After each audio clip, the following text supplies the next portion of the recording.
There is a type of person who works for years toward a single destination. They sacrifice sleep, relationships, everything that can wait. And then one day, they arrive. The title, the number in the account, the thing they told themselves, if I can just get there. And standing in the middle of everything they wanted, something unexpected happens. Not peace, not the quiet satisfaction they imagined, just a strange, hollow silence where the hunger used to live. Most people assume this means they chose the wrong goal, so they set a bigger one. And that works, for a while, until it doesn't. What they are experiencing has a name. And there is a man in the ancient world who understood it so completely, he wrote an entire book about it. His name was Solomon. It is approximately 950 BC. Jerusalem is at the height of its power, and at the center of it all sits a man who has never been told no, not by his country, not by his treasury, not by the world. Solomon's wealth is not metaphor. 1 Kings tells us the gold arriving in Jerusalem in a single year weighed 666 talents, 25 tons, per year. His palace took 13 years to build. He planted parks, vineyards, orchards. He wrote 3,000 proverbs and composed over 1,000 songs. He accumulated silver until the text says it was as common in Jerusalem as stones in the road. He ran out of things to build. He ran out of categories of pleasure he had not yet exhausted. He ran out of mountains to conquer. And then he picked up a pen, and he wrote, "Vanity of vanities. All is vanity." That image stays with me. A man surrounded by more abundance than any human before or after him, putting those words on parchment. But here is what was actually happening underneath that. In 1971, psychologists Philip Brickman and Donald Campbell published a paper on what they called the hedonic treadmill. The concept is brutal in its simplicity. No matter what we gain, the brain adapts. What once produced intense pleasure becomes baseline.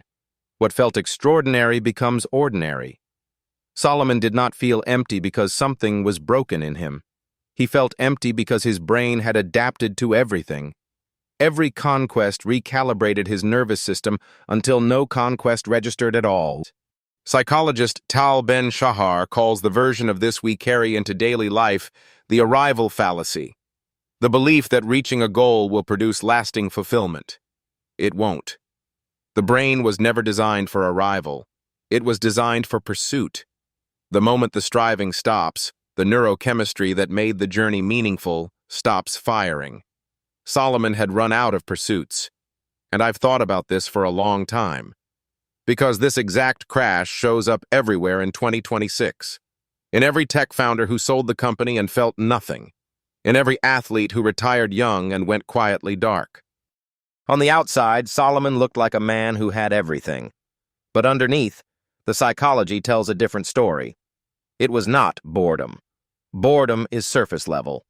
The deeper wound was identity collapse, the specific crisis that happens when everything you used to strive toward disappears, and you are left with the question you never once had to answer before. Who am I when I am not building? Carl Jung called this confronting the shadow, the parts of the self that achievement kept successfully buried. When you are busy winning, you never have to sit with your own emptiness. The projects fill the silence. When you stop winning, the silence finds you, and it is louder than you thought. Ecclesiastes is the document of a man who finally stopped running and discovered the silence was enormous. We don't talk about this enough. There is a specific grief that arrives after achievement, not failure grief. We know how to carry that. Achievement grief. The morning after you get the thing you spent years building toward and you feel not happy, not grateful the way you imagined, just strangely untethered, like a rope that held you taut for a long time has suddenly gone slack. If you've ever hit a major milestone and felt a flatness you couldn't explain to anyone around you, you were not broken. You were experiencing exactly what Solomon described 3,000 years ago. The project is done. The season you trained for is over. The version of yourself that needed to prove something suddenly has nothing left to prove. And in that silence, the questions arrive. Not small ones. The ones you postponed. What is this actually for? Who am I outside this pursuit? Those aren't signs of ingratitude. They are signs you have finally arrived at the real work. Here is the question I have never heard answered cleanly. God gave Solomon his wisdom. 1 Kings 3 tells us God appeared to Solomon in a dream and offered him anything. Solomon asked for wisdom. God was pleased and gave it. But here's what I can't get past. That same wisdom, the gift God specifically chose to grant, is precisely what led Solomon into Ecclesiastes. The deeper he could see, the more clearly he saw the futility of everything. He didn't spiral because he was foolish. He spiraled because he could see too much. So the question is this: did God give Solomon the wisdom that eventually broke him? Or was the breaking itself the point, the only path to an understanding no amount of success could have produced? I've sat with that for a long time. I still don't have a clean answer. I think the real theology lives inside that tension. I want to pause here because I genuinely want to know. Have you ever reached something you spent years building toward and felt emptier than you expected? What did that feel like, and what did you do with it? Drop it in the comments. I read every one. Here is what the psychology says about getting through something like this. Viktor Frankl, a psychiatrist who survived 4 Nazi concentration camps, spent his career studying one question: what keeps a person going when everything external is stripped away? His answer was not happiness. Meaning. The difference, he said, is that happiness is received. Meaning is made. Solomon's descent into Ecclesiastes was not collapse. It was a necessary emptying. Researchers Tedeschi and Calhoun, who pioneered the study of post-traumatic growth, found that the most significant development often occurs not at the peak, but in the aftermath of unraveling. Not despite the crisis. Because of it.